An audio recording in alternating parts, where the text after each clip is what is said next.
Welcome to this video showing you how to change your personal information in Desire to Learn. Your personal information can be changed by using the mini bar tool. Pull down the Personal Information menu. The first thing that we want to change is the account settings, such as your password and your external email address.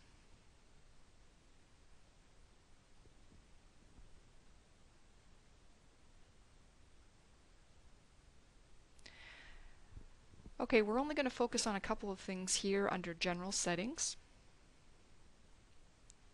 Change your email if you would like to have an external email associated with your account. If you make the change here, it will show up on the class list if your teacher has that showing for their site. It's helpful to have an external email address so that if you forget your password, you can have a reset link sent to you and you don't have to rely on your teacher to change your password for you. The next item here is change password.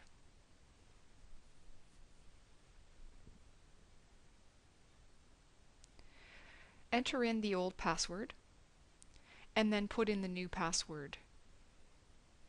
For information about password requirements, view the link here under Password Requirements.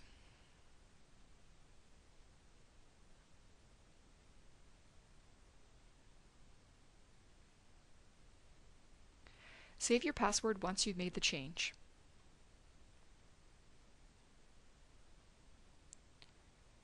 The next item under Personal Information is the profile.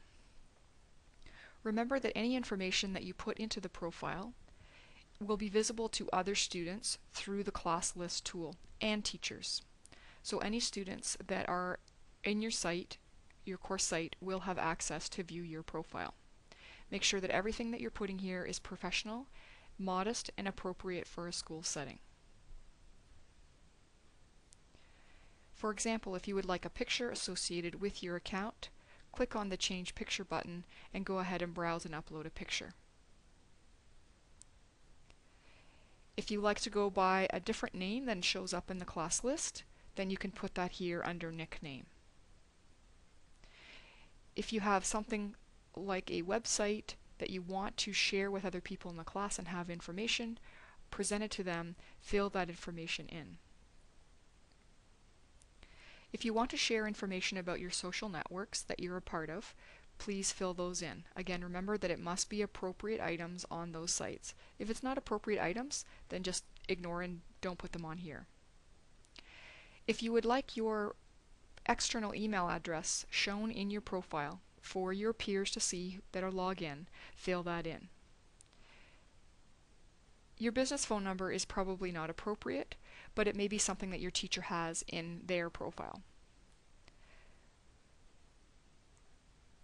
The city can be a useful tool if you're taking an eLearn course and you're a student from another school board, or if you are a student from another school.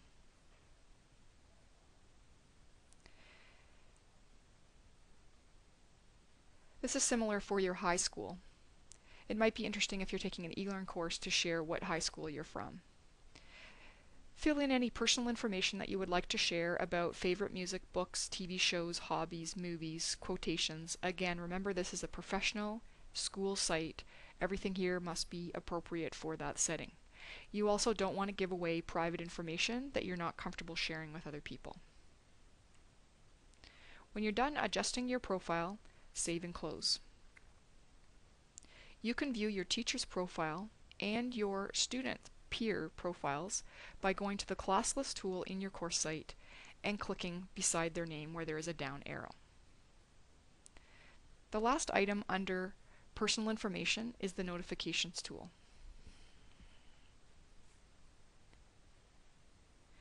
Notifications are a great way to have information sent to your email address or through a text with your cell phone. To start, you'll need to put in your contact methods, your external email address or cell phone number. These are not shared with other people on the course site. This is just so that information can be sent to you. So it's not going to show up anywhere on the site or shared on a profile or on a class list. Once you have an email address or cell phone number or both set up, you can go down and have instant notifications sent to those. If you would like a notification sent to your external email address, check it off in email. For your cell phone, check off SMS and it will send a text to you. Probably the most important and relevant ones to check off for students would be notifications. This will let you know whenever there is a new post to a discussion forum for your class so that you can go and read it. The next one is the Dropbox.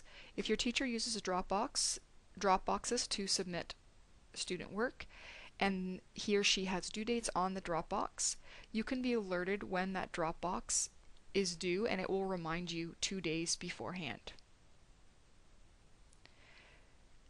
News, updates, and new news are other ones that you may want to have notifications for. If your teacher uses the news tool to give information to the class and you want to be alerted to that without logging on to the site, then you can check off those boxes. And if you have quizzes as part of your course and your quiz has an end date, final date to do the quiz, you can be alerted 2 days ahead of time when that happens. Once you have set up your instant notifications, click on Save. Those are the main personal information items that you can change in the Desire to Learn site.